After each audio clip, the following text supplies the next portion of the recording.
Okay, we're good now. Okay. All right. Good evening, and thank you for watching. My name is Hank Stevenson. I'm the co-founder of the Arizona Agenda, a newsletter about Arizona politics and government. I'll be moderating this evening's forum between the candidates for the Tucson Unified School District Governing Board. This forum is hosted by Care4Tucson. They are a diverse coalition of education advocates focused on improving the district. They work collaboratively with all board members, the district, and the community to provide accountability for students' learning. They are not endorsing any candidates and did not participate in drafting tonight's questions. The group submitted its own survey for the candidates, which you can find on its website, care4tusd.org. That's care, the number 4, tusd.org.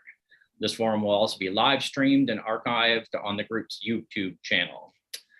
This year, there are 2 seats up for grab on the 5-member board and 6 candidates vying for the position. All residents within TUSD boundaries can vote for 2 school board candidates on their November ballot.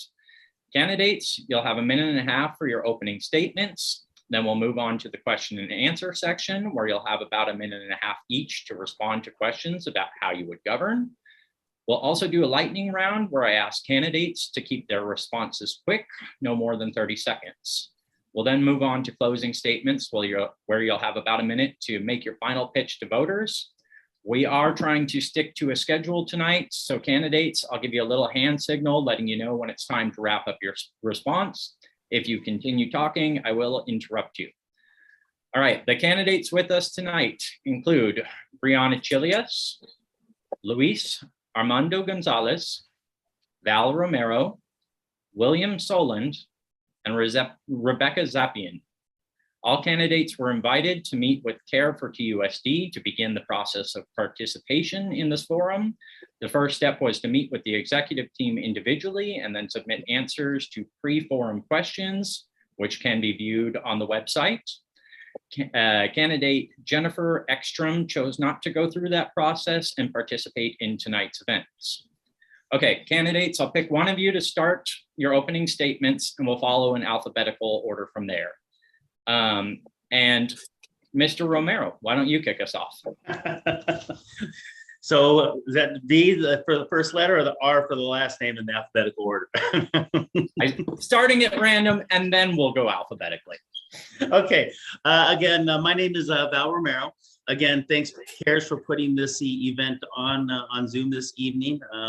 It's great to give the voters of TUSD an opportunity to find out the candidates that will be part of the next governing board coming up this election.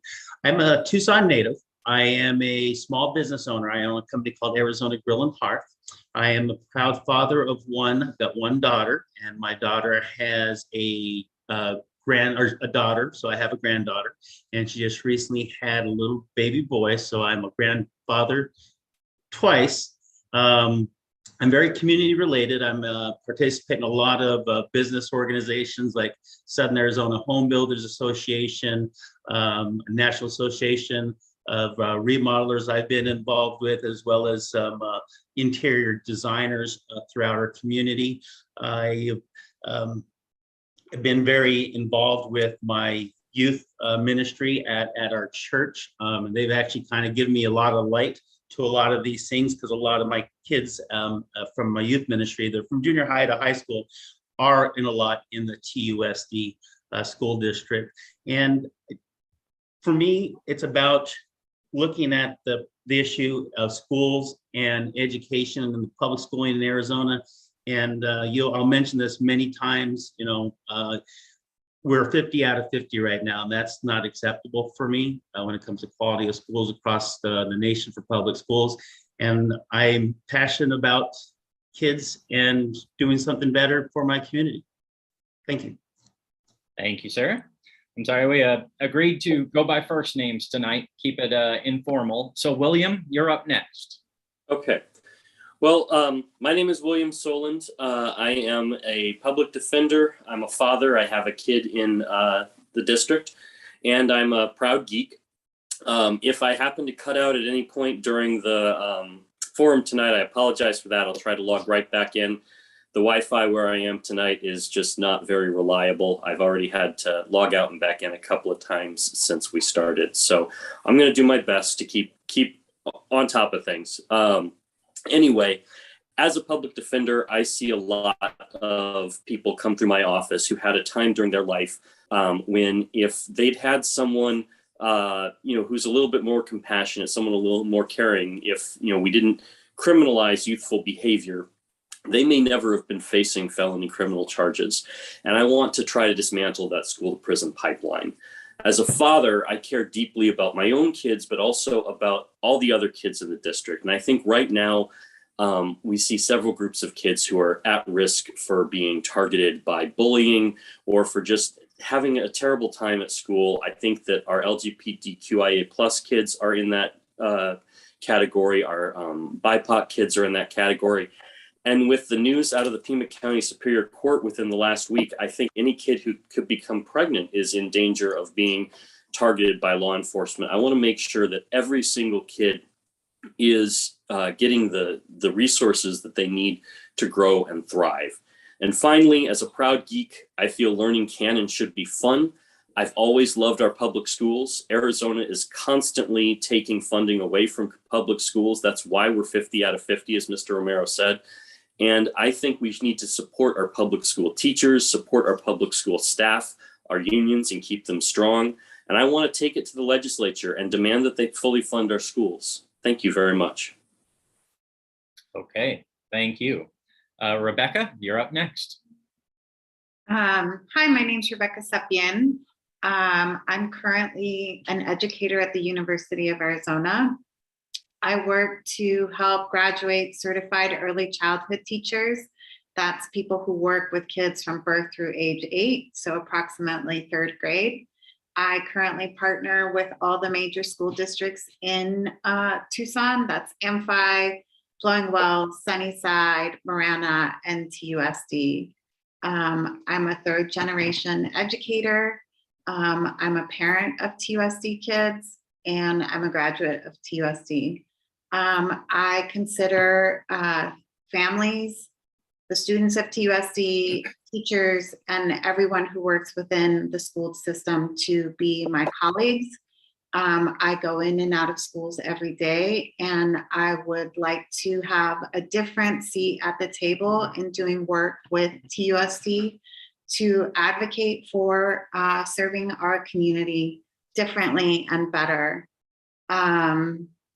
For me, what that looks like is allowing teachers to do their jobs as the professionals that they are, resourcing schools equitably, advocating for child and youth-centered curriculum, policies around anything having to do with like behavior, discipline, services as far as what is offered within the schools, and truly just showing up to do the work that I've been doing for the last 13 years at the U of A and longer in education. Thank you for having me tonight. Thank you so much. Brieanna, you're up next. Thank you, Hank, so much for the introduction, and thank you to Care4Tucson for inviting me to be a part of this amazing forum with the other candidates here tonight. So my name is Brieanna Chillious. I like to go by Brie, like the baking cheese, and I am running for a spot for the TUSD governing board. So currently I am a children's librarian for the Pima County Public Library System. Prior to that, I was a former TUSD employee employed as a school library assistant for CE Rose Pre-K through 8 elementary school. Prior to that, I proudly served as an AmeriCorps service member as a VISTA, which is Volunteers in Service to America, with the Pima County Public Library as their early childhood education coordinator.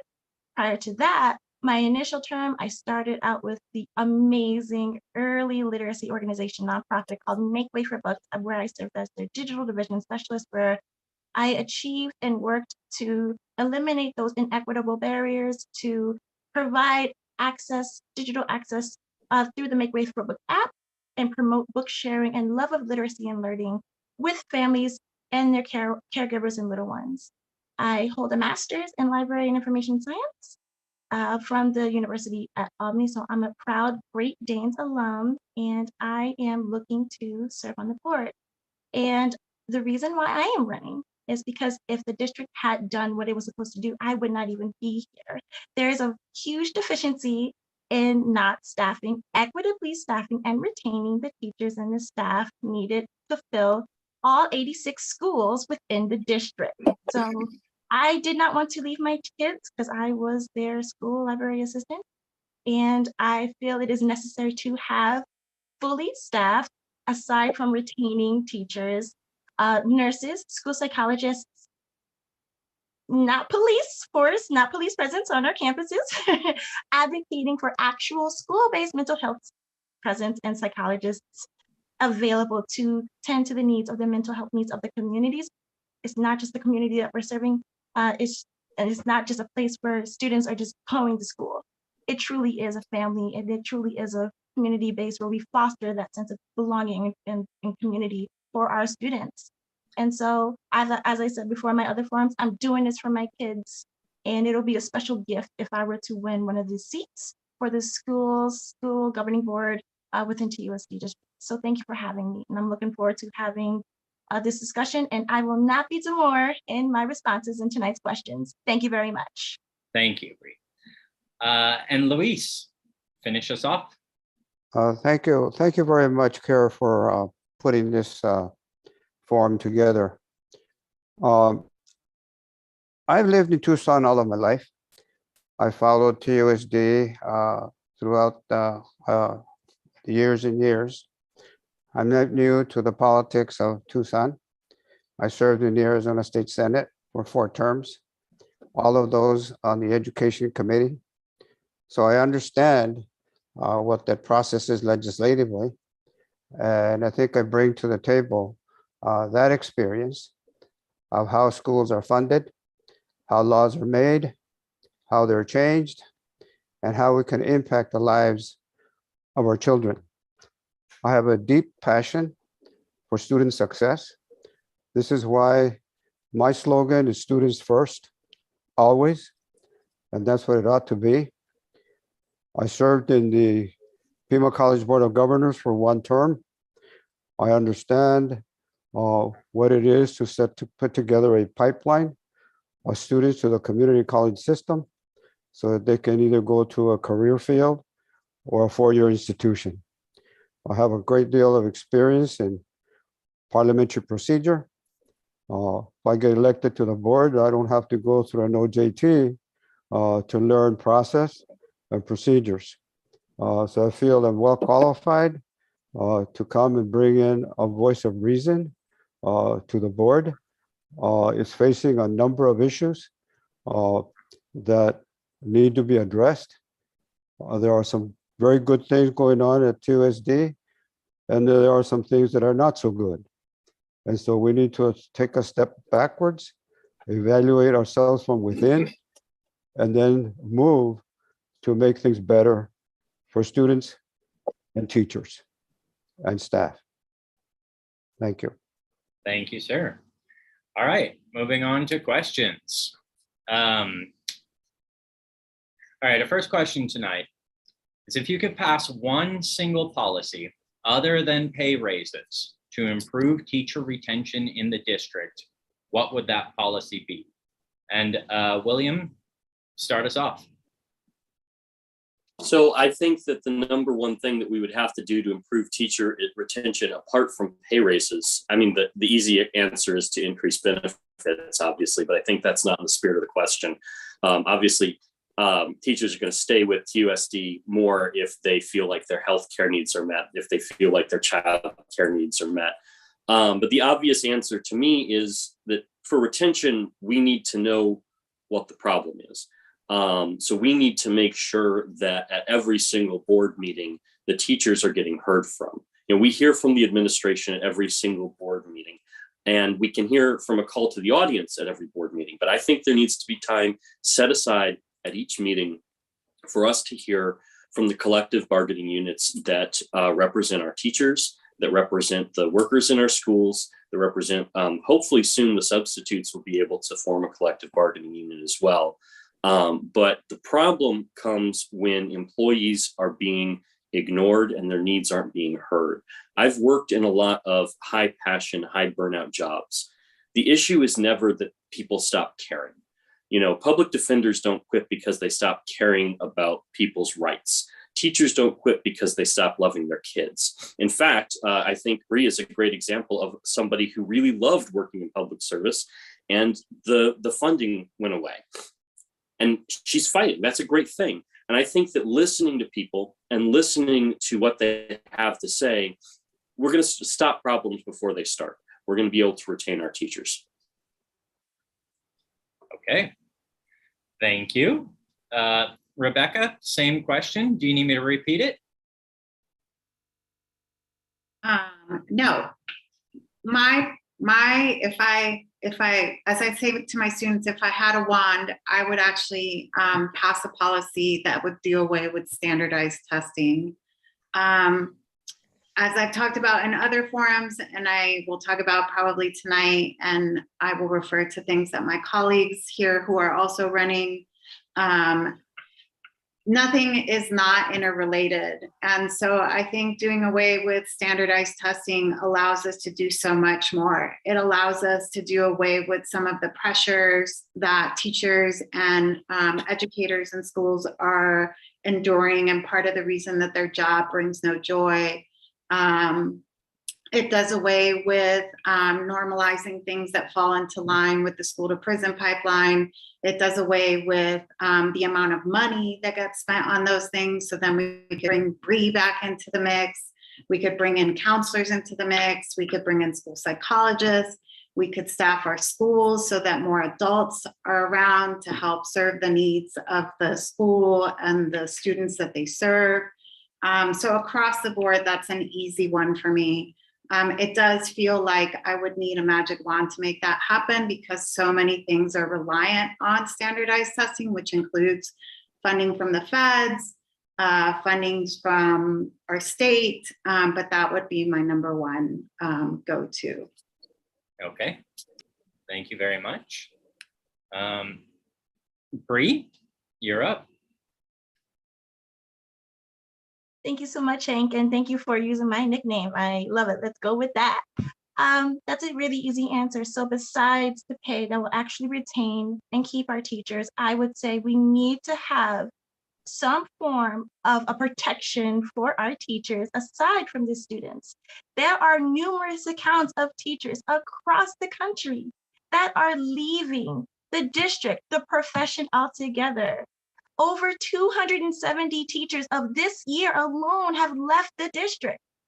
That is a huge number. In droves, teachers are leaving the district to go to other districts to see if they can get their needs met. So it would be really a work to really listen and to be proactive instead of reactive to what a parent who also is a teacher within a district says. I am fearful for my life. I did not go to school to have my pelvis broken into places and to end up in an ER and to have someone to call my spouse to let my child know that mommy or daddy is in the hospital because mommy did not have anyone protecting her. These are community members who serve in dual positions, parents and educators. So aside from the pay, we need to also make sure our teachers are protected, because if they're not heard, if they're not supported, and if they are constantly having to articulate and express their grievances and they just fall on deaf ears, they will go to the next district. So if we continue to be disrespectful and disengage, they will be dismissed and they will leave the district altogether. So I will ensure that we are working with our teachers closely to make sure that they are heard and that they are supported, and that way they are also doing the work in the classroom. If we support the teachers, they will take care of everything else. That includes our subs too, in addition to what we are seeing as a deficiency, one of the major deficiencies in the district. Thank you. Thank you, Bree. And Luis, you're up. Well, look, in addition to a livable wage, one of the things that I think we need to do is to ask the teachers themselves, what is the highest priority they have that will get us to where we want to be in terms of teacher retention and recruitment? Beyond that, I believe that one of the things that we need to do is to create a new compact with teachers that will secure a future. All of us know, or at least we ought to recognize, that every profession out there, I don't care what it is, it started with the teachers in the classroom. If it wasn't for those teachers, we wouldn't have those professions out there. We wouldn't have the engineers and the scientists that we have today.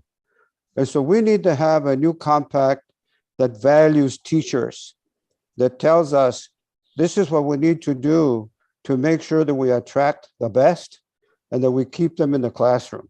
And there's a myriad of things that we could do. We just don't have the time in a minute and a half to go over all of those types of things, like growing your own teachers, for example, have more of a professional environment.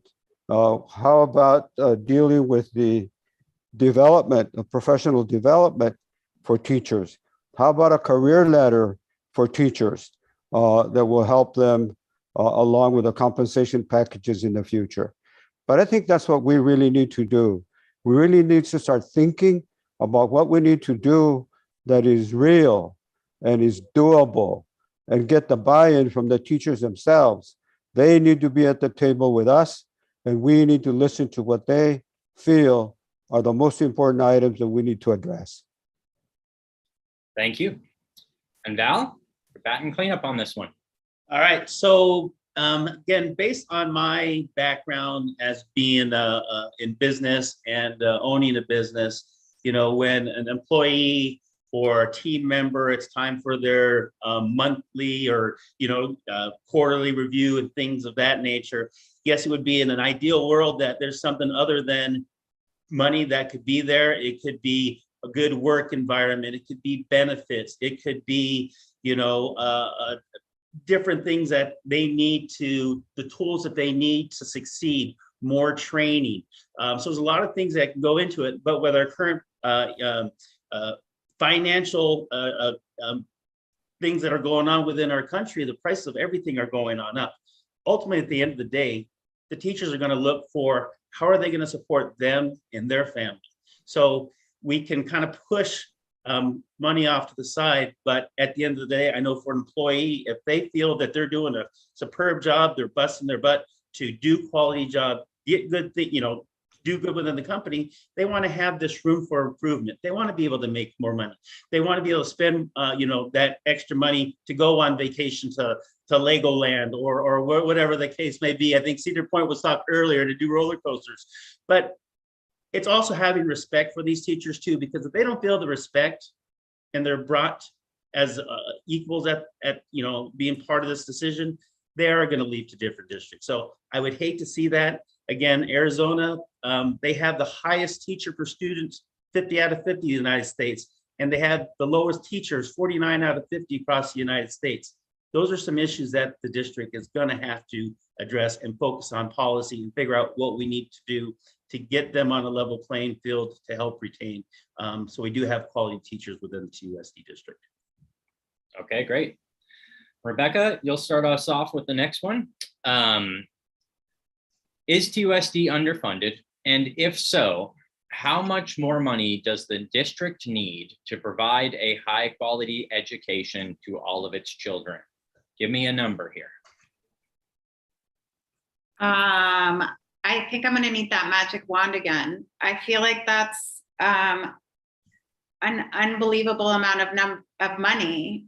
It is highly underfunded. It has been for decades, and it is purposeful because that's what part of the attack on public education has done. I would say at this point, it's probably in the billions. I think to go back and to begin to undo all of the devastation that has happened, whether you're talking about like the buildings or the like poor access to great curriculum, to staffing people. I mean, that's so much money to give people access to livable wages and benefits to staff these schools. I It's been so long since the Invest in Ed initiative went through, which at that time there was a number floating around as to what it would be like to bring it back to like 2012 funding, which at this point is, a decade ago, and it's just still not enough money. So I don't have an exact number, but I can tell you that whatever small bits come forward is not nearly enough. Okay. Bree?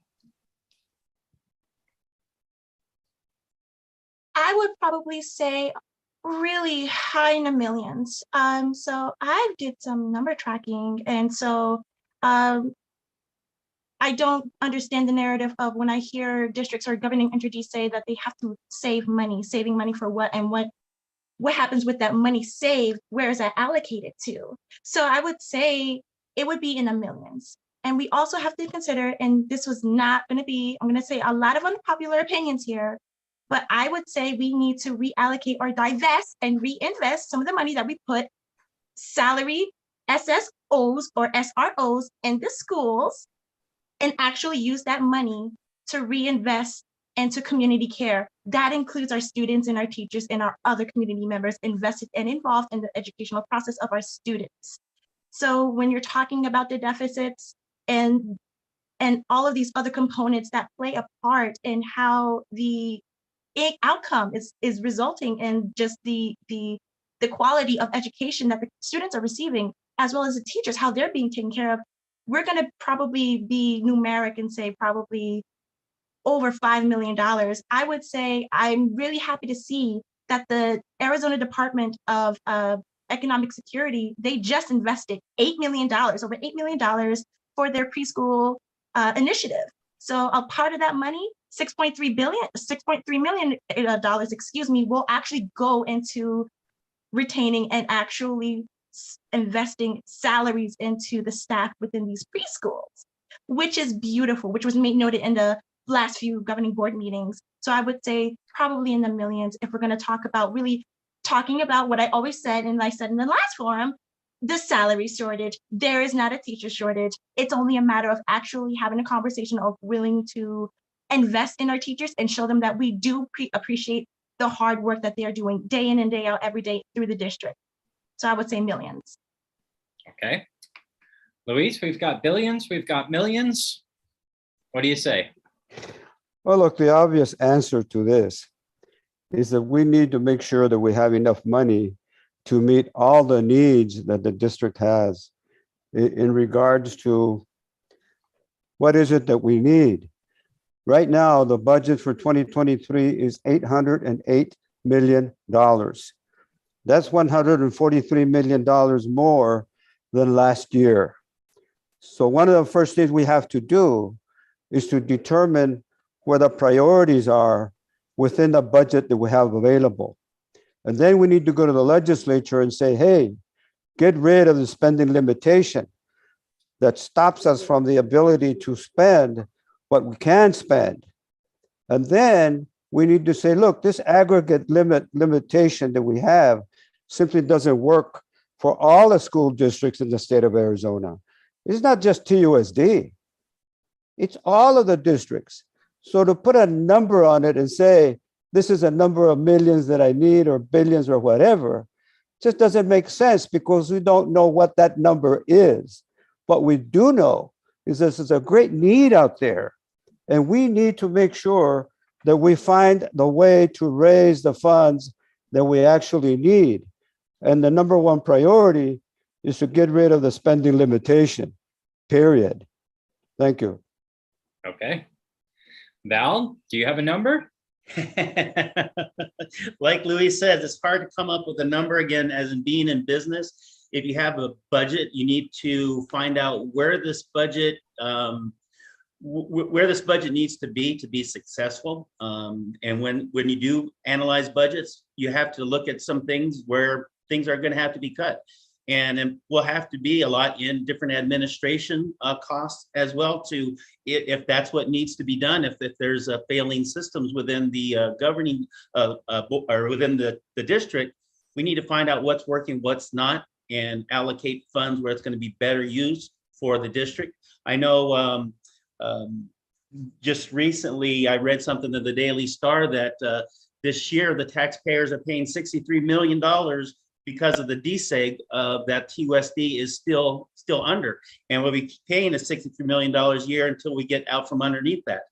There was another article in the Star that TUSD bought 2.75 acres for $480,000. $480,000 could have hired a lot of more employees. And this was a land that they closed down the schools back in 2013 as a cost saving measure, but now they're rebought the property for almost $500,000. Where's the oversight on where this money is being used and how it's being used? I don't think there's enough oversight by the governing board, and they're misguided maybe in what they're doing, or not giving the proper information they need. But for a business to stay open, you need to know what your budget is, what you're spending, what money's coming on in, and how do you run your business based on the current budget you have. If you have surplus, great. If you have in the negative, we have some other issues. How are we going to fix that and bring it back together? So I think budget is going to be huge going on into it. I'm glad Luis mentioned $808 million. That's an outrageous number. That's an outrageous number. What is the district doing with all this money? So I believe budget, it has to be looked at and put as a priority for the governing board. Okay. And let's see. Rebecca, did we, William, I apologize. William, you're up.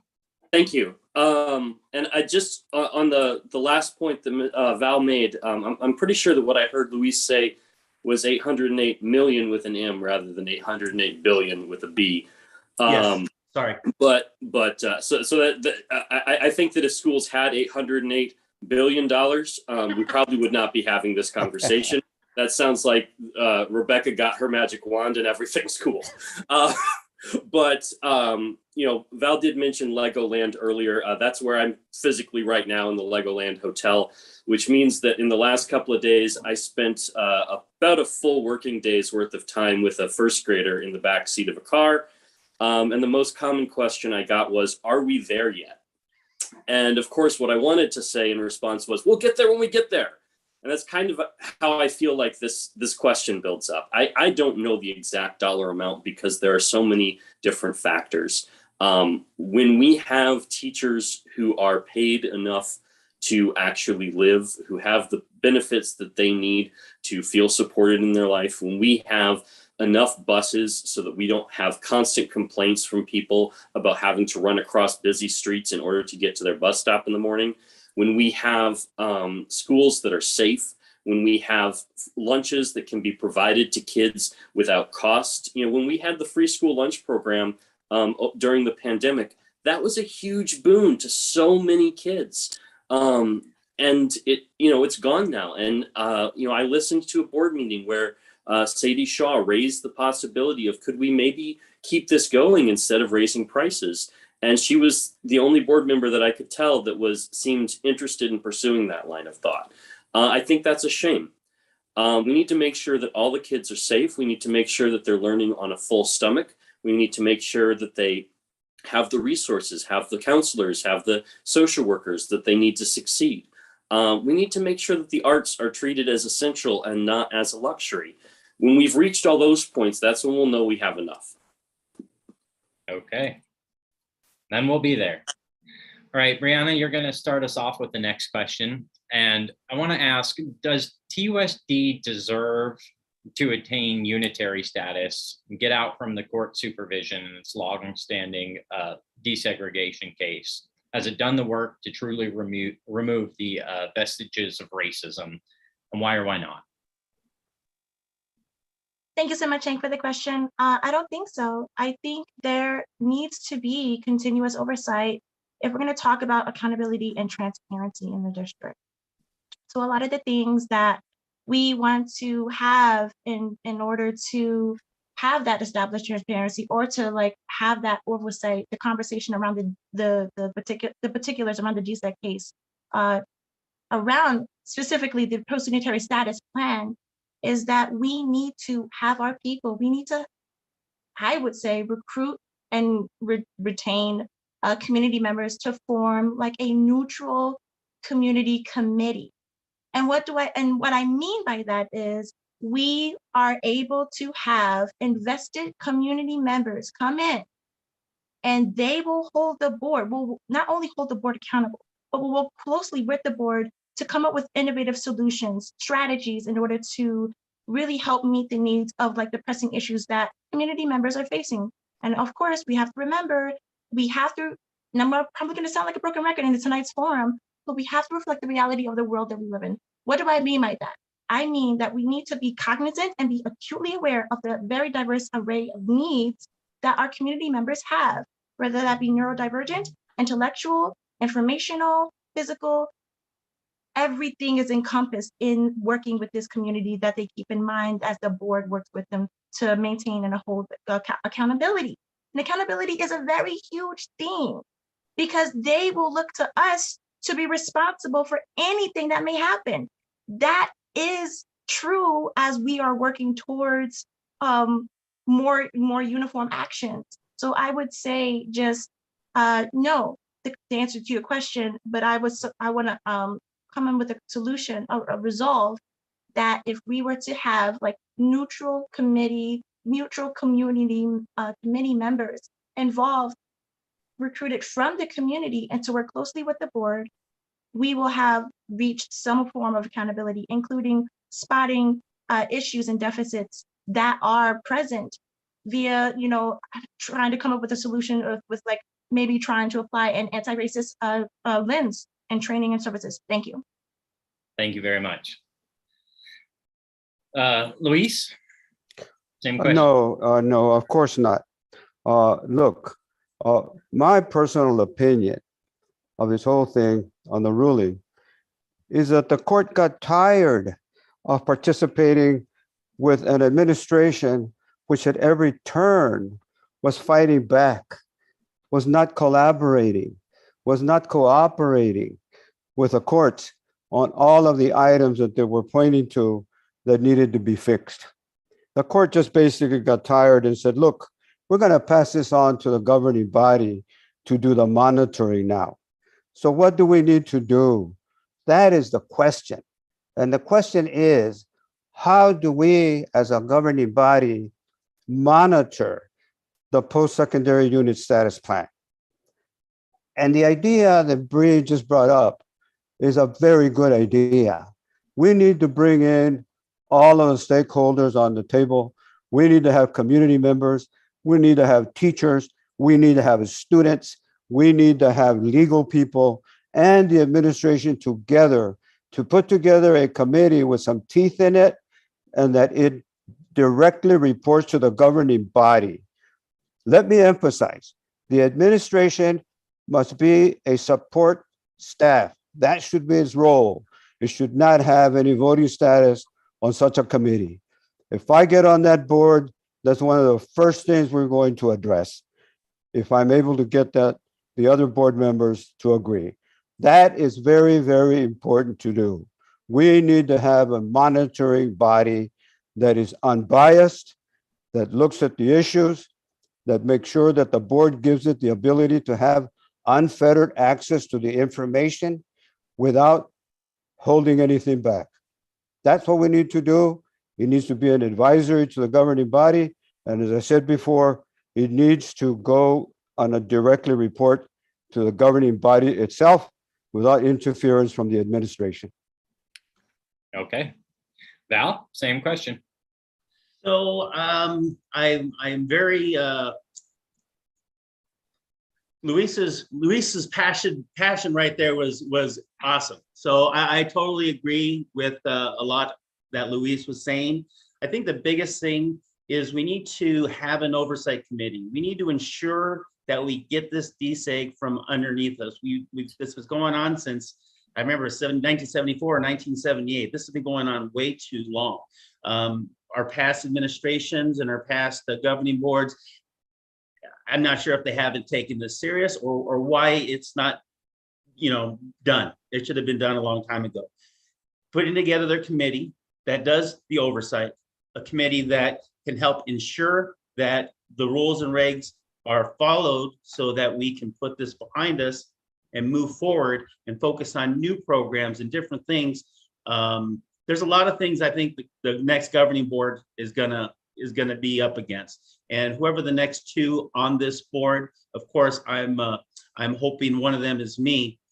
But there's a lot of tough questions that we're gonna have to ask and a lot of answers we're gonna need to get. And it's gonna be working together. We gotta focus on what's important.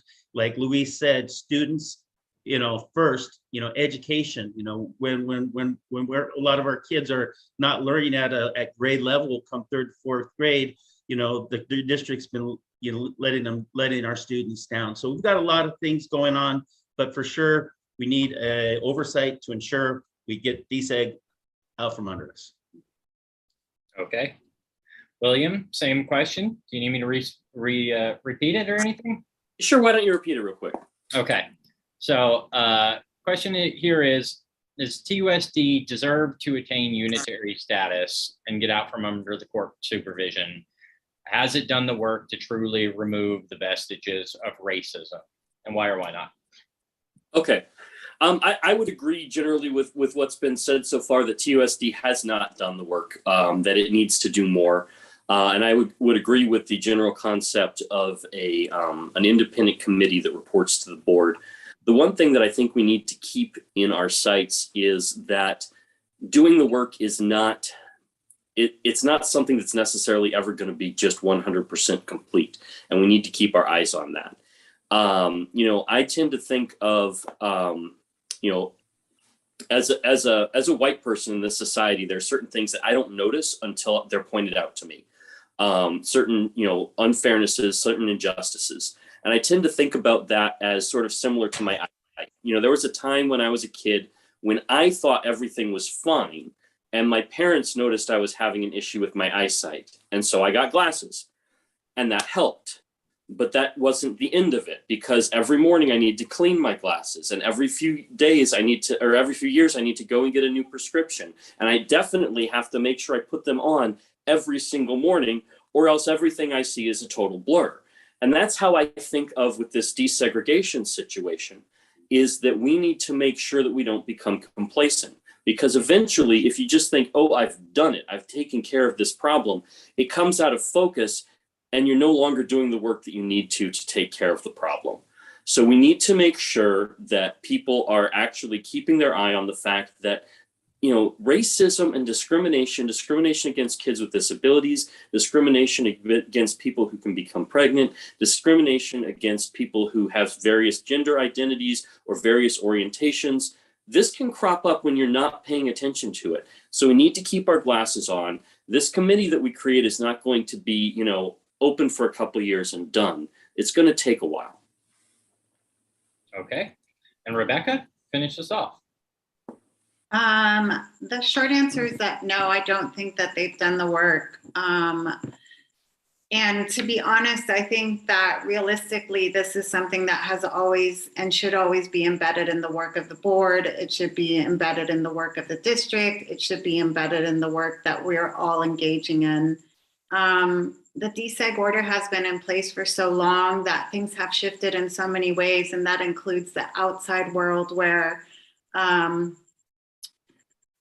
policies have become things that uphold racist practices and discriminatory practices. So now the game looks different. And I do think that we need accountability and responsibility in place with stakeholders, maybe an outside entity to help us constantly look at the work. Because regardless of the level that we do as individuals, we're always going to have inherent biases. So what are the things that we're engaging in? How are we making sure that it applies to every single part of schooling, of busing, of food, of services? So I don't think that TUSD has done the work to close it. And realistically, I also don't think it's like getting to Legoland, like we'll use that example. It's not a final product. We're never going to be rid of racist practices, bigoted practices, discriminatory practices. It's part of our society's dominant culture. And We always have to be looking at that, and we can't do that on our own. We need outside people to help us do it, and it has to be part of everything that we do. I do think that moving forward, because the DSEG order has closed, that the work now becomes, how do we create a check and balance system as a board to help us move forward without recreating and upholding the policies that are harming our community? Okay. Luis, start us off with the next one, please. And that is, how would you describe the tenure of Superintendent Gabriel Trujillo, and who is the best superintendent in the district to your memory? Well, let me answer that in reverse. I think that the best superintendent that the district has seen was a fellow by the name of Garcia, who stayed here. He came in from Missouri, I think Kansas City. He did a very good job. He finally did move on to bigger and better things, I suppose. I don't know what he's doing these days, but I thought he was a well-balanced superintendent. Look, I don't come to the governing board if I'm elected with a preconceived idea of how good the current superintendent is, or how good a superintendent that may be replacing him if he decides to leave. I understand he's been looking for work, and he's been out looking for a job somewhere else. Maybe he's not happy at TUSD. I do not know that, but I don't have a preconceived idea. What I do know is this, that I evaluate a superintendent just the same as I would evaluate any contracted employee. I want to know how well he or she performs. I want to know how transparent that person is, not only with the governing body, but with the public as well. I want to know whether he has a person of integrity. I want to make sure that he's efficient, and I want to make sure that he follows policy that the board puts in place. That's how I would evaluate a superintendent. As I said before, I don't go with any ideas whether he's good, bad, or indifferent. I'm going to find that out once I get elected, hopefully after 6 months. Thank you. Okay. Val, what do you think? So unfortunately, I don't have a history of all the different superintendents that were out there. I've not looked back on that, and unfortunately, I did do my history on that one. And like Luis had mentioned, it's easy to hear what other people say about other individuals and the job that they're doing or they're not doing. And based on that, there's a lot that I think that can be done better. But at the same time, as if I were to come into a new business that was new to me, it wouldn't be fair to have my preconceived ideas overview his, basically doing a go through to see the job that he has been doing, his score on his performance. Where is he at with this issue with the, budget, with working with the governing board, with, different things across, the different points that are important for a superintendent to have. So to be honest with you, I think a fair assessment after getting in would be the fairest way to do that, without letting preconceived ideas or stories or other people's information, and not having all the stories, by not being able to look into the district to get the answers that I would need. I would have to decline on anything more on that. Okay. William, thoughts on the current superintendent and superintendents past? I wish I could say that I was a scholar of the history of TUSD, but I don't think I have very much to add with regards to specific names either. What I will say is that when I listen to the TUSD board meetings, I noticed that Dr. Trujillo is a major presence, and that it seems to me that quite a bit of the information that comes to the board comes through Dr. Trujillo. And to me, it seems wild that so much would be placed upon a single source of information. To me, I grew up, my parents met in library science school. My wife has a library science degree. Research is a big thing in my family. You don't rely exclusively on a single point of information for your for learning. So to me, we need to make sure that we hear from whoever the superintendent is, but we also need to make sure that we're hearing from other voices. We need to make sure we're hearing from the teachers. We need to make sure we're hearing from the parents. We need to make sure we're hearing from the subs and the other workers at the school and staff. We need to make sure that we hear more than one voice. And that's what's important to me. I want someone with accountability. I want someone with honesty. But even if we had the absolutely most trustworthy person in the world as superintendent, I would still want to hear from other voices. Okay. Rebecca? I've only worked with approximately 4 superintendents. And when I was a TUSD student, I frankly couldn't probably have told you who our superintendent was. And I have to say that I think I can think of qualities that I've liked in people who have been in that role. So I don't think I have one person who I've worked with professionally that I think has done an overall great job. So I'm going to rely on that magic wand again and just talk about how the qualities that I think a superintendent could have are things like a superintendent who doesn't fear pushing against our state legislature that has been very detrimental to TUSD. A superintendent who pushes back on somebody like Tom Horn, who has been incredibly detrimental to TUSD.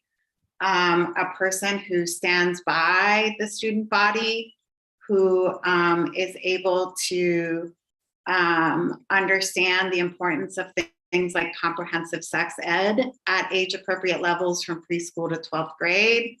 A person who understands a budget well, a person who is a sound listener, that brings in the community to be able to give feedback, who is transparent, who is able to articulate when they've made a bad call and look for things to make it right. I do think that in moments Trujillo has done work that is helpful to TUSD. Does he always get it right? No, and it's a really tough job. And I think having a really strong board that has the best interest of the entire district, from all the educators and employees in the district to the student body to the larger community, working together can create a really powerful and beneficial combination. I would like to see a superintendent who is willing to fight back for its community better. Okay. And rounding this one out, Bree, thoughts on the current superintendent, past superintendents? Thanks, Hank. So I don't have any historical, unfortunately, institutional memory, memorable bits to reference of any superintendents. I'm not from Arizona. However, given a little bit of research, she wasn't a superintendent exactly, but she was very vocal on the board. And who I'm going to drop the name of, well, for the exception of one person, not anyone here is going to probably remember her. And she was Gloria Copeland. And she was a fierce advocate, a member on the board who really ensured that the sitting superintendent at that time was held accountable and responsible to the constituency, to the stakeholders, to the rest of the community members within TUSD across the district. I will say I disagree. I'm going to go against the grain here and say there's a reason why we ask for references when you go into a job opportunity and when you do interviews. It's to properly assess and to really get a good idea of the characteristics that the person will have if they are a good fit for the job. And I also like to go reference to secondary sources in addition to primary sources. I was an archivist, so I kind of toggle between primary sources and secondary sources that has high intrinsic value to my research, and that would be beneficial for me to learn and understand the communities and the constituency and the stakeholders that were involved, in this case, the TUSD Governing Board. So I would say that I really would not want to focus on the relational aspect. As a governing board member, I will probably treat the sitting superintendent with as much respect and dignity, and with a high, in a high regard professionally.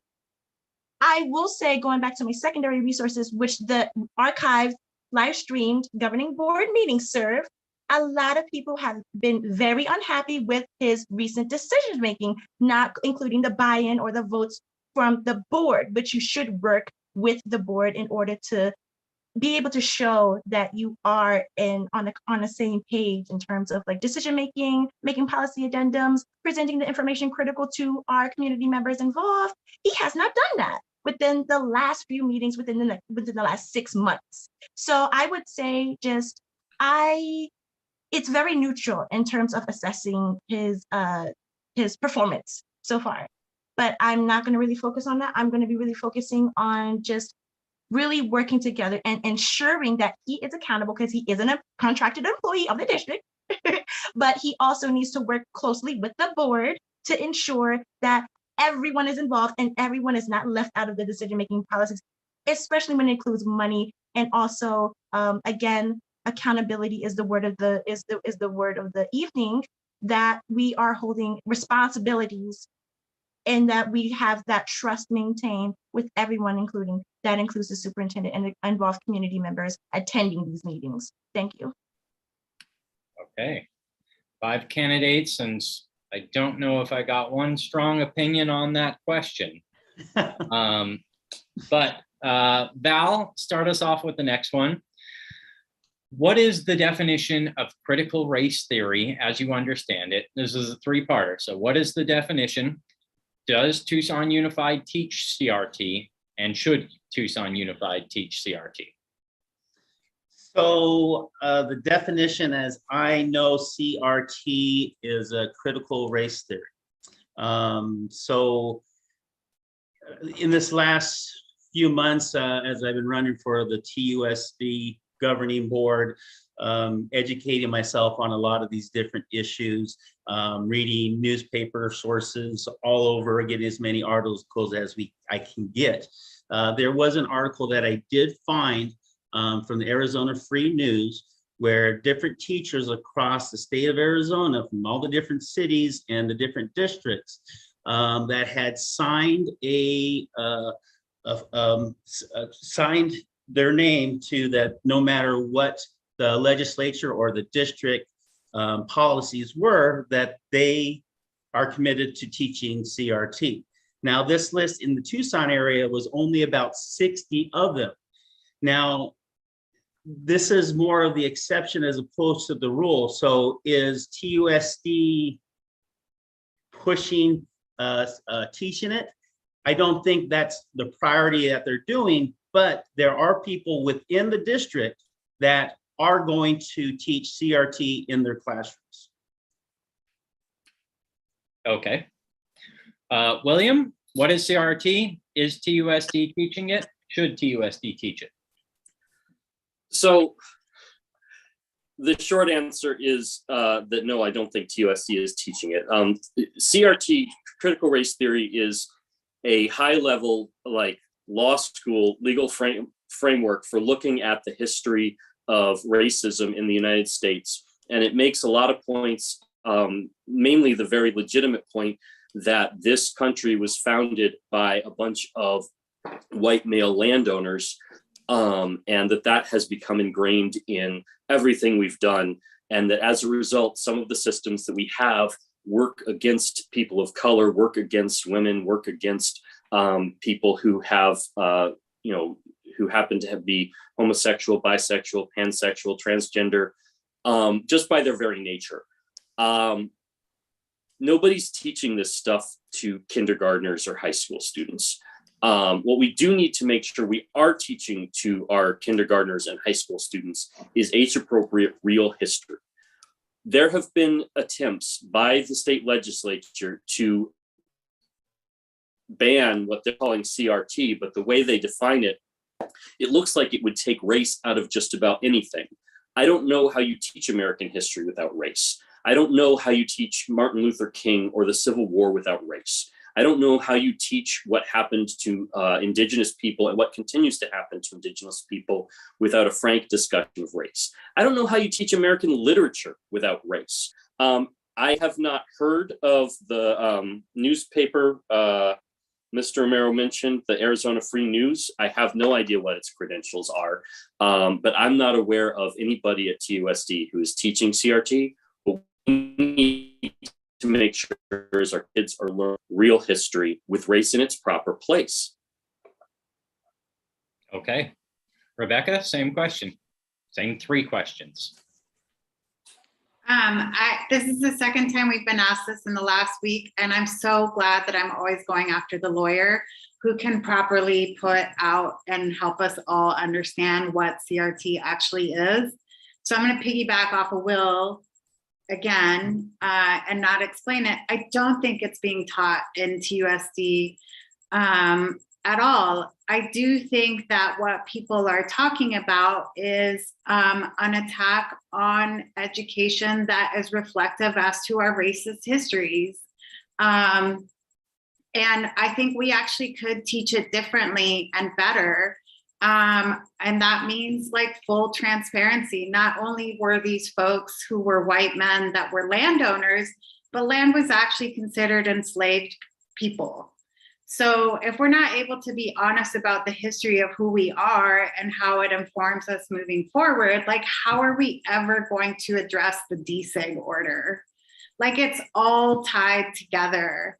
And I think people choose to find ways to talk about these things and dismantle what little is left of true and historic teaching practices in our schools by doing things like getting rid of quote unquote CRT in public schools, which is not happening, banning of books, banning of content, removing language like people who are enslaved, and so on. And I actually think that this is one of those things going back to a superintendent who's in place. I think this is one of the things that TUSC has really suffered from with the dismantling of the Mexican American Studies programs and things like that. When we have a board and a superintendent who's really willing to stand by allowing for information to be taught that is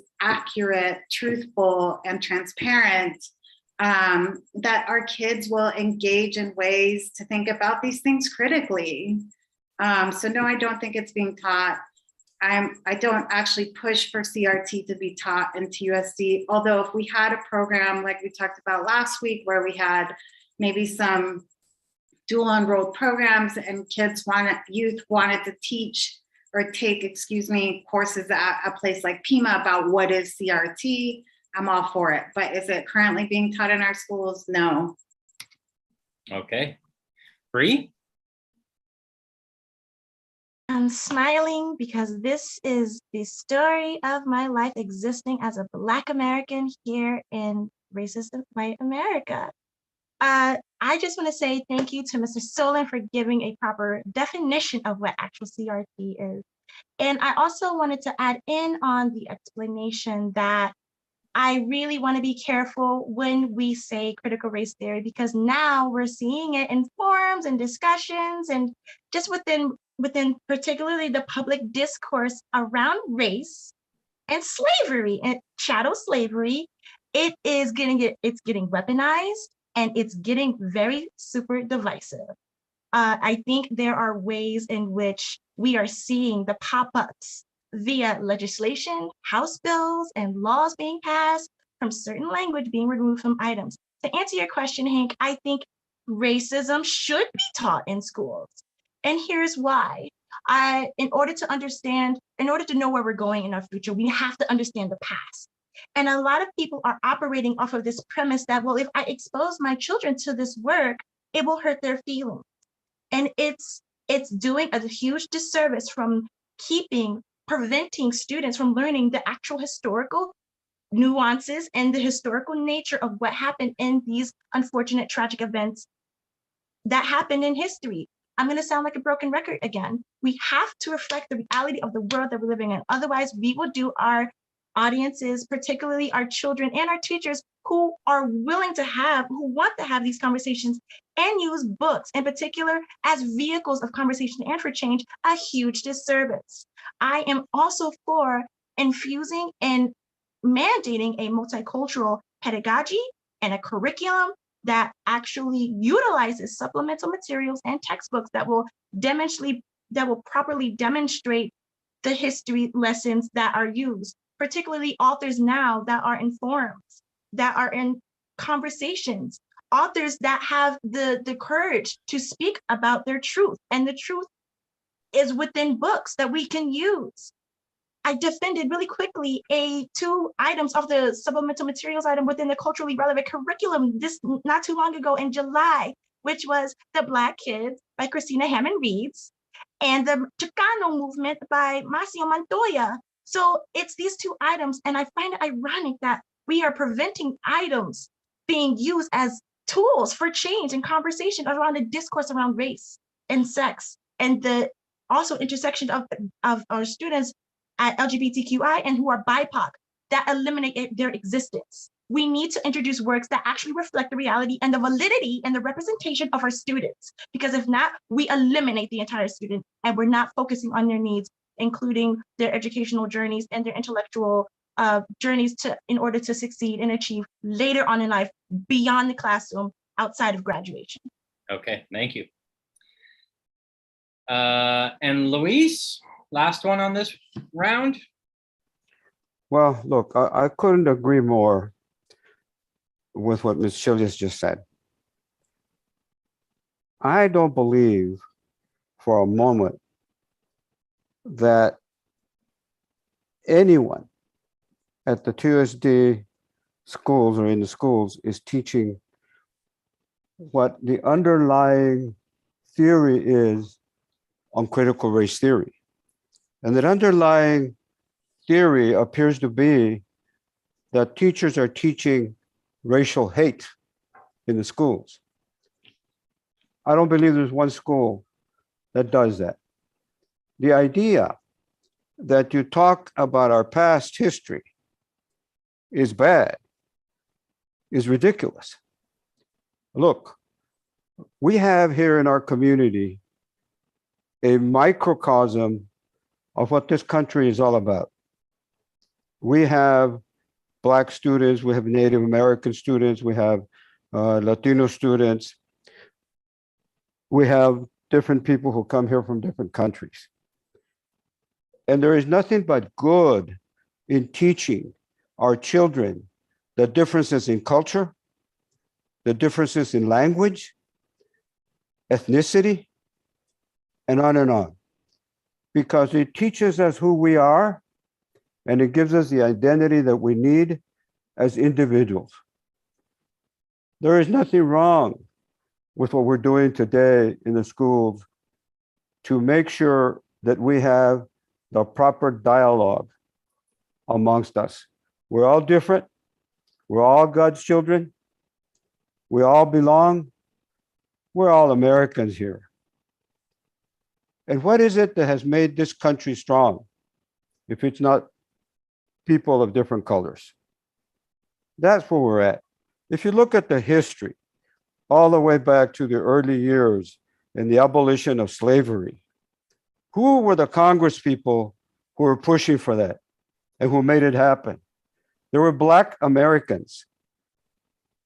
And, you know, I'm a good Democrat, but the majority of those Southern Black people, Congress people, were Republicans, believe it or not. Look at the history. When the push went on for voting rights and civil rights, etc., it was the Black Americans whose ancestors and parents were slaves.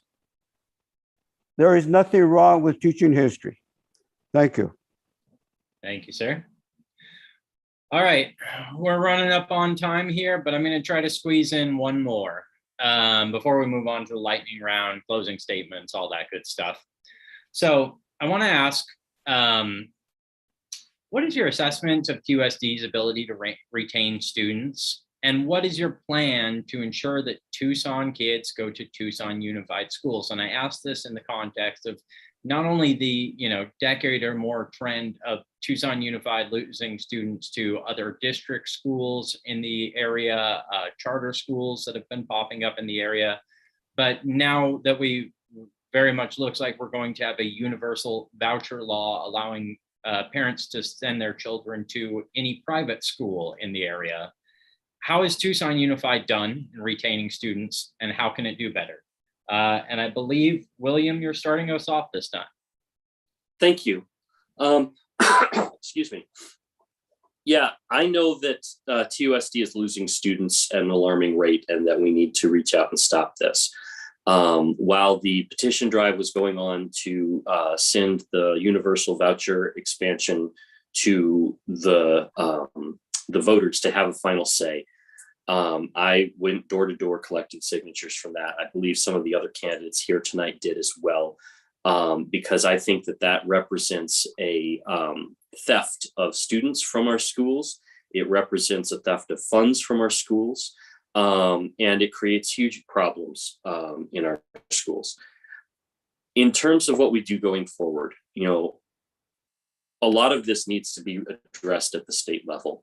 A lot of it needs to be addressed at the legislative level. We need to fully fund our schools. Can I still be heard? The video just dropped out. I can Hello? hear you fine. Yes. Okay, good. We need to fully fund our schools.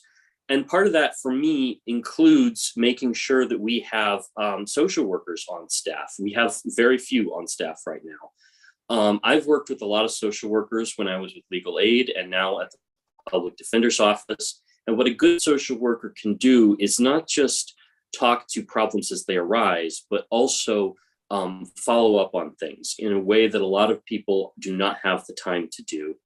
We need someone who can reach out to students who don't come back to school and find out why they left and what can bring them back. We need to actively be trying to retain students just rather than sitting around and wondering why they're leaving. We need to make sure that students' parents feel that they're safe and that they're getting a good education in our public schools. And when we are able to do that, I think what we're going to see is that more kids are going to enroll in TUSD in the first place. More kids are going to stay in TUSD and more kids are going to come back to TUSD. Okay. Rebecca, same question. How would you assess TUSD's ability to retain students and how can it do better?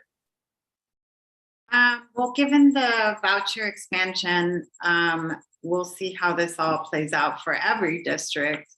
Prior to the pandemic, I know places like Tucson High were coming back with the biggest ninth grade class they'd had in years, which speaks to the draw of a school like Tucson High that offers such an expansive amount of arts, dance, theater, sports. So I think part of what TUSD could do to help more students want to come to TUSD schools is to offer more pedagogical choices. There's some things that we do really well, schools like Davis, Pueblo, Hollinger that offer bilingual dual language enrollment. Those types of schools often have wait lists and are a commodity for people to enroll their kids in because they want their kids to be not only maybe necessarily keep their Spanish language, but become fully bilingual.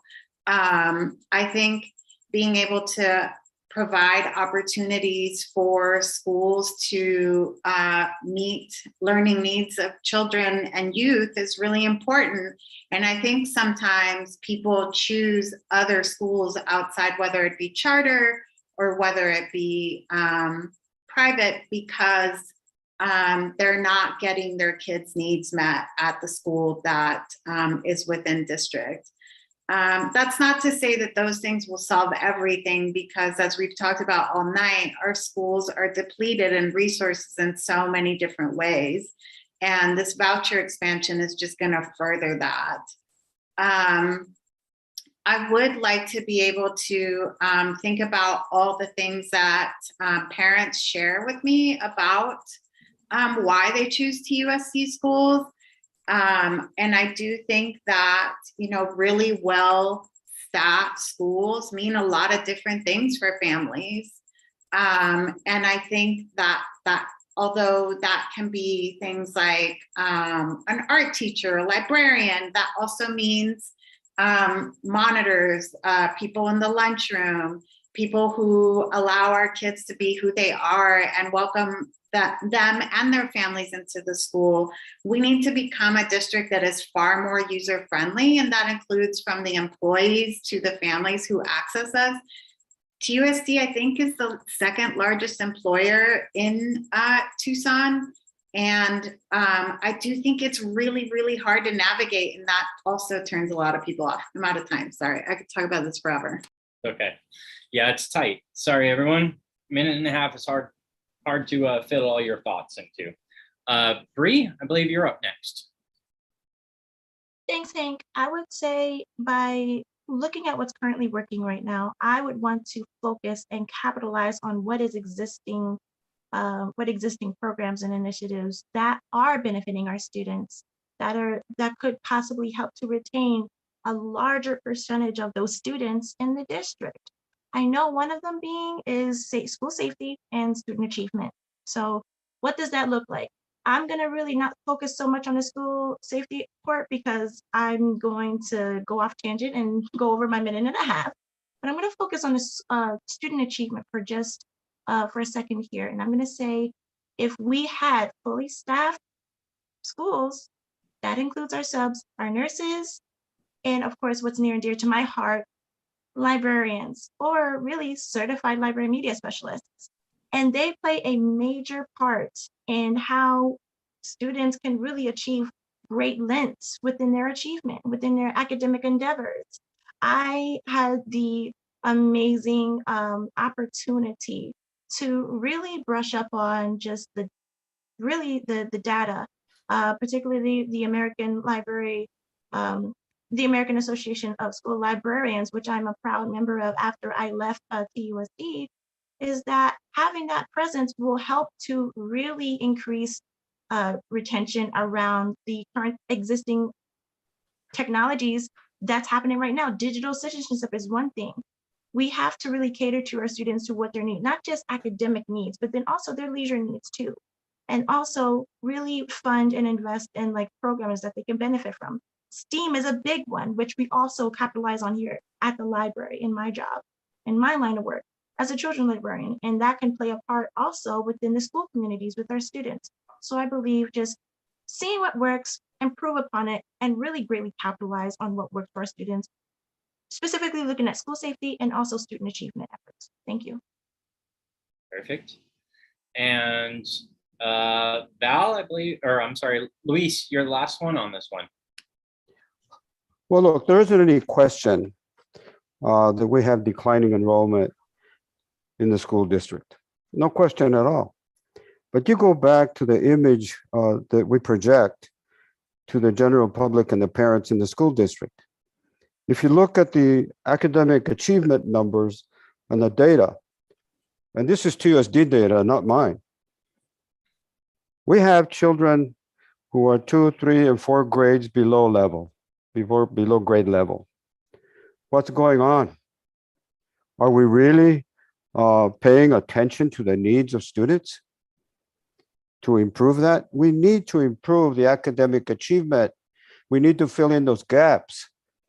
I'm going to tell you, we need to offer some more extracurricular activities to kids to get them interested, get the parents interested to send them to our schools. You want to take a case in point, look at Wakefield, the school that just opened. They have some pretty good programs over there. They have a program where they have a private public partnership for students, tutoring programs, etc. I think it's called Higher Ground.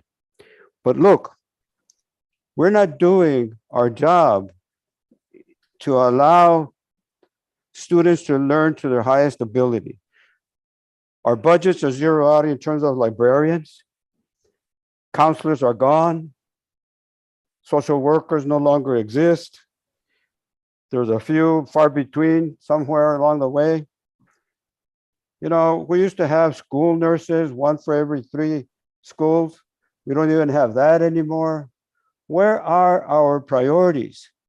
Student success is not predicated on giving all kinds of high-level administrators high compensation. It's predicated on what we put into the schools. It's predicated on how we support our teachers.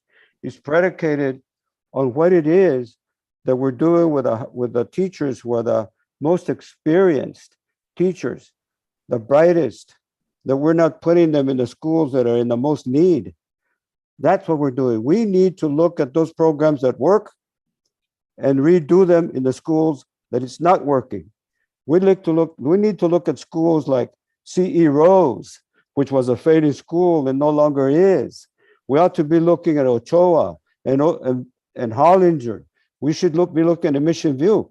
Why is it that the numbers of bullying in those schools are so low as opposed to those others that we're looking at, which are 30% of students and 40% of the teachers themselves are saying there's bullying going on every single day in the classroom?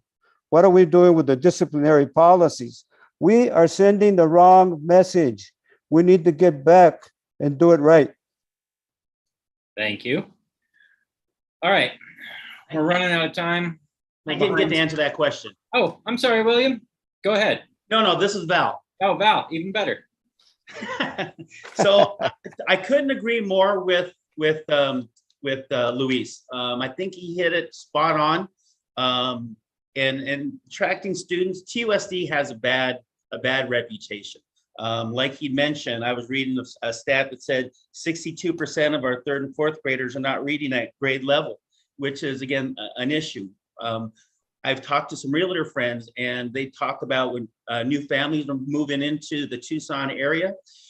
If they have kids, they're looking at districts like Vail, Marana, Catalina Foothills. So they're looking for homes in those areas. Very few of these new homeowners moving into the Tucson area are looking for schools in TUSD. So their reputation precedes them, unfortunately. How do we do that? We have to get better in so many different ways. And that's why I focus on education as first, reading at grade level. We need a strong foundation, because if we don't have our kids reading at grade level at 3rd, 4th grade, they're not going to get better in the junior highs and the high school years. So I think focusing on how do we improve TUSD to be competitive within the education market, and how do we market TUSD to be better, and like Luis had also mentioned, how do we improve on the programs we have and implement it across the board and become a better school board for not just our community, but especially our children. Thank you. Okay. Thank you for stopping me before I moved on. All right, lightning round. Before this debate, Care4TUSD assigned each of you a little bit of homework to come up with one question for our lightning round. 3 of you did your homework. 2 of you, William and Rebecca, did not. So I wrote an additional lightning round question myself. Take 30 seconds or less to answer these questions. First one, and we'll start with Rebecca this time. How many hours a week do you have to devote to this unpaid job? I guess as many as it takes to do. Okay. Bree? I love it short. As much as necessary. I'm going to echo Ms. Zapien. As much as needed. Luis? Well, look, I have the good fortune of being retired. I have a lot of time on my hands. And so whatever time it takes to do it, that's where we're at. I'm not going to be the board member that misses all those meetings. Val? So as in business, things don't get done unless you put the effort into it to not just do the job, but do the job great. And I've never believed myself as to only put in enough effort to get by, but I will be willing to put in the effort that required to do a great job for our community. Okay. Next question comes from. I didn't get a chance to answer that one. Oh, I'm sorry. Go ahead. Thank you. We'll get there when we get there. I have the full support of my family, and my job offers a really wonderful work-life balance. So I will take the time necessary. Thank you. Okay. Next question from Luis. What is your position on full funding for pre-kinder education? And Bree, would you start us off this time? I'm so sorry, that was really quick. Can you repeat the question, Hank? Your position on full funding for pre-K education. Thank you very much. I would be in support of it. And I'm so happy that, again, what I mentioned earlier, that the Arizona Department of Economic Security, they are investing in that endeavor. So I am in full support of it. Okay. Luis, your own question? Well, look, obviously, I'm in full support of it. My fear of the current situation is that we're using soft monies where they can be gone next year. So we need to put hard money into that. Okay. Val, worth paying for? I would believe yes, and especially if we can get a jump start on these skills that these children are going to need, so that they can be prepared for kindergarten, for first grade, etc. I don't believe there's too early of a time to start teaching our students and get them ready. And William.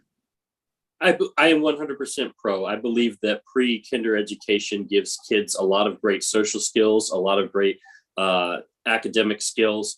And at the same time, as an additional benefit, you know, if you've got a family that only has one parent, or a family where both parents work full time, you know, it is absolutely vital that childcare be provided to those families, because they need to be able to afford to work to take care of their kids. So I'm 100% in favor from all directions. Okay, Rebecca.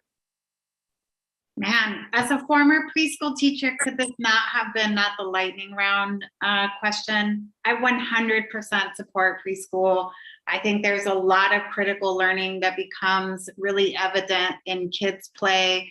I would 100% support bringing back the PACE program, which TUSD decided to dismantle because it was too costly for the district. It was a really great critical program for families and children, and I would love to see it come back. Okay, I think that's everyone. Okay, this question comes from Val, and it is, what will you do to promote trust and transparency between school staff, parents, and students? Oh, and I'm sorry, I guess Luis, you're starting us off on this one. Yeah, I think what we need to do is to make sure that the first thing we do is a call to the audience is on the agenda as an agenda item, and it's there always and not modify it. Allow the people, the teachers, the students, if they want to come before the board and speak out. In addition, we need to have forums like town halls so that the folks can come, the public can come and speak to us on any topic they want. Okay, Val? Well, I think Luis was reading my answers over here, because that was one of the things I was mentioning, was advocate for town halls, open meetings with parents, so they can address, discuss their questions and concerns. And how do we work together, parents, students, teachers, board, administration, everybody involved, for the better and the benefit of our students and our teachers and the district as a whole, and bring back community to the TUSD district. Okay, William? Can you please reread the question? What will you do to promote trust and transparency between school staff, parents, and students? Okay. I mentioned a couple of times earlier that I wanted to make sure that school staff and teachers had a dedicated time to speak during meetings. I'm absolutely open to the idea of having additional times, like a town hall or something like that. I definitely want to hear from teachers. I definitely want to hear from staff. These are the people who are taking care of our kids all day. We need to get their needs addressed. In terms of parents, I want to hear from them too. I feel like I'm a very transparent person. I'm willing to listen. It's part of my job every single day to listen to people, whether they're happy with me or not. Great. Rebecca? I think transparency and trust is built on relationships of accessibility and also accountability. So the biggest way to do it is not just to listen as a board member, but also to put my vote into the things that they're asking for. So I think that's the best way to do it, to do the things that I'm asked to do by the larger community. Okay, and Bree? I would say accessibility in terms of being an elected policymaker to our community members, availability is top notch. So in addition to not just listening to our school community members and our constituency within the call to public, within the governing board meetings, I want to be available to our community members off the board. So I love always the open door policy. So I would say just anytime they have a question or if we need to meet, in order to build that relational trust within that relationship that I have with school community members, I'm for it. And I'm pro actually being transparent and accountable to our community members, which is currently what my job is about at the library. Okay. And final question comes from Bree, and it is, if elected, what are you hoping to see accomplished in TUSD in 4 years? And Val, start us off, please. So my biggest thing is get our students education, strong foundation, get our youth reading at grade level in our earlier youth. That doesn't mean let's not focus on the other children as well too, but let's implement new policies and programs so that we can have our kids reading at grade level by the 3rd grade, and then from there we can grow from there and improve all our future years. William? I want to make sure that we're doing everything we can to dismantle the school to prison pipeline. I want to institute a restorative justice, a restorative discipline system. I want to make sure that kids know that they're safe at school. I specifically want to introduce a policy that will ensure that nobody at a TUSD school will report to law enforcement on a student or teacher or staff member's reproductive health status. Apart from that, I want to make sure that our academics are addressed. And I think the way we do that is we make sure that we are retaining our teachers. Okay. Rebecca? Well, none of my things are going to happen within 4 years. So these are all things to move towards in small increments as best we can. I'd like to see the district move away from standardized testing. I'd like to see the district become more equitable with resources within the district. I would like to grow the programs that we do well within the district, like the PACE preschool program that I talked about, like our bilingual programs, like our accelerated learning programs with places like Pueblo. I would like to have a removal of SROs and armed police on school campuses. So those would be sort of my starting points, including a pipeline for staff to become certified teachers with the investment from the district to help pay for tuition. Okay. Bree? I would love to see actual certified library staff included in all 86 libraries across the district. I would love to see if we could appoint a district librarian that will advocate the needs to have fully funded and fully staffed libraries for our kids. I'm going to agree with Ms. Zapien, piggyback off of her. I do not agree with the SSOs and the SORs, because learning after what happened in Uvalde and what could have been the preventative barrier from what the tragic events unfolded, I would say we should replace those SSOs and SROs with school-based mental health counselors and psychologists and just specialists to check in on our kids to ensure that they are equitably getting their needs met. I would love to see transformative justice practice and really imparted into our curriculum. As much as I want to extrapolate what could happen within the next 4 years, looking at the teacher retention rates, I would love to see that the rates actually go up and not precipitously drop like they have in the last few months within the year. So those are my goals and what I would like to see. Thanks. Thank you. Luis? Your I want to four-year see us bridge these peaks and valleys in achievement gaps. Academic achievement is a real problem at TUSD right now. I want to start looking at what are the programs that we can put together to grow our own teachers, to start making sure that we have the ability in the future to eliminate teacher shortages. I want to make sure that we address our disciplinary policies in a manner which are fair, equitable, and they are administered equally across the board. I think that's a real problem at TUSD. There's a myriad of other issues, but we don't have a whole lot of time to go and explain everything. But the bottom line is student success for me, and I want to make sure that our students are successful and they're ready for the future when they finish their schooling at TUSD. Okay. Thank you, candidates. I know this has been tight. I've been trying not to prod you along too much with the hand signal, but we're near the end here. Let's go on to closing statements, and let's just stick with this order we've got going. So that puts William up first on closing statements. Take a minute to wrap this up for the voters. Remind them who you are. Yeah, thank you. As I said at the beginning, I'm an attorney, I'm a father, I'm a geek. I want to make sure that our kids are not in a school to prison pipeline. That means stopping our reliance on SSOs, getting those SSOs and SROs out of the school. That means implementing a restorative discipline program. I want to make sure that our kids are as protected as they can be. That means that when they're going to school, they're not looking over their shoulder to see if somebody's going to tattletale on them. Nobody's going to be reporting them to law enforcement because maybe they got an abortion. Nobody's going to be reporting them to law enforcement for a gender issue or for a sexual orientation issue. And I want to make sure that our public schools are fully funded and supported.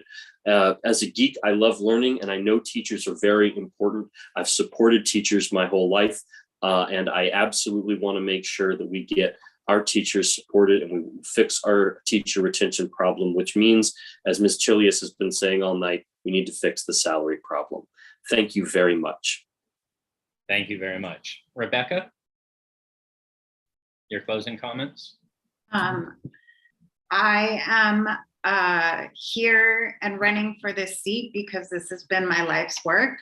I'm a teacher educator, I'm a parent, and I would like to see TUSD return to a place where teachers have the respect that they deserve for the profession that they're in and feel passionate about what they do, because no matter what we do to try and pay them more, if you're not happy with what you're doing, it's only a matter of time before you leave. I want learning to become inspiring and spark curiosity within children and youth. I don't think that this is about creating a better workforce for the community that we're in. I think this is about education, and public education is about creating a love of learning and a connection to what makes us connect to the bigger world. Sometimes some of us are privileged enough to do that and get paid for it. And also, it's not about a paycheck. It's about being a whole person. I think we've done a lot of things that have moved away from having learning be inspiring and creative. And I'd like to see that return. Thank you very much. Bree, your closing thoughts? So much. I'm just going to reiterate what I've said in previous forums, and I'm doing this for my kids. And I want to reiterate from earlier in our forum that had the district did what it was supposed to do, I would not be here. I promise you that. So just me being here demonstrates and exhibits that there is a deficiency. There is a problem within the district. I did not want to leave my kids at CP Rhodes because I was their school library assistant. And as much as I did, and as much as the school administration went to the bat to keep me, they couldn't. So I'm ensuring just by me running for one of the spots for the TUSD School Governing Board, which is a really huge platform where I have the grandiose opportunity to voice and express what I've witnessed firsthand as a former TUSD employee. I want to make meaningful change. And of course, this will be a gift for my kid at CE Rose if I'm elected. So that way, no other teacher, nurse, school psychologist, counselor, or any other staff, or including our substitutes, will ever have to experience the heartbreak of having to leave their post because they weren't supported and they weren't taken care of. Thank you very much. Thank you. Luis, your final thoughts? Well, look, the voting public has a very difficult decision to make on November the 8th. All of these candidates before us have a lot of positive stuff to offer. I don't have all the answers, but I'm the kind of guy that will collaborate with my colleagues to find solutions to the problems that we're facing. There's a lot of challenges at TUSD. We're not alone out there, but I'll tell you what, the experience that I have, having gone into institutions that are having issues and problems, troubled institutions, I've been very successful at it. So the experience that I bring to a governing body, if I'm elected, I believe is an asset, not only to the district itself, but to our community. I have a very deep, deep passion for student success. Students first, always is my motto, and I'm going to live by that. Thank you very much for your consideration. Thank you. And Val, by luck of the draw, you wound up with the first and last word. Send us home. All right. Well, again, thank you very much, CARES, and thank you, Hank, for moderating this this forum, and all the candidates for coming on out. It's great for the ones that did. So, TUSD governing board, there's a lot of work ahead of the candidates that will be elected this election. Like I said, one of the things that kind of got me, that was eye-opening when I found out that Arizona Public Schools were 50 out of the 50 United States, and what are we doing about it? How are we holding our administration or public schools to get out from there? You know, we have the highest student to teacher ratio in the nation, and now we're having a hard time retaining teachers. So that's going to be a huge issue. There's a lot of things, looking at the budget, reading at grade level, getting the quality foundation. So for me, I don't believe being at the bottom of the barrel is acceptable. And I don't think any voter should feel that. That's our public, our kids deserve to be bottom of the barrel when it comes to nationally. We want candidates that are going to fight for their students, for the community, on how to uplift them in their public schools and be successful in later in their lives. Again, thank you very much. My name is Val Romero. Have a great night. Awesome. All right, to all our candidates, a sincere thank you for participating tonight and for running for office. We know it's not easy to put yourself out there, especially in this day and age, for a job that does not pay. So thank you for your willingness to serve.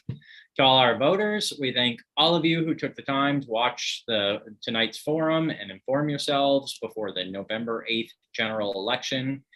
As a reminder, voter registration deadline is October 11th. Early voting begins October 12th.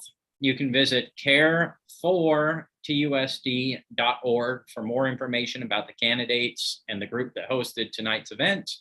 And you can visit ArizonaAgenda.com to subscribe to my newsletter. Thank you all very much. Have a good evening. Good night. Good night.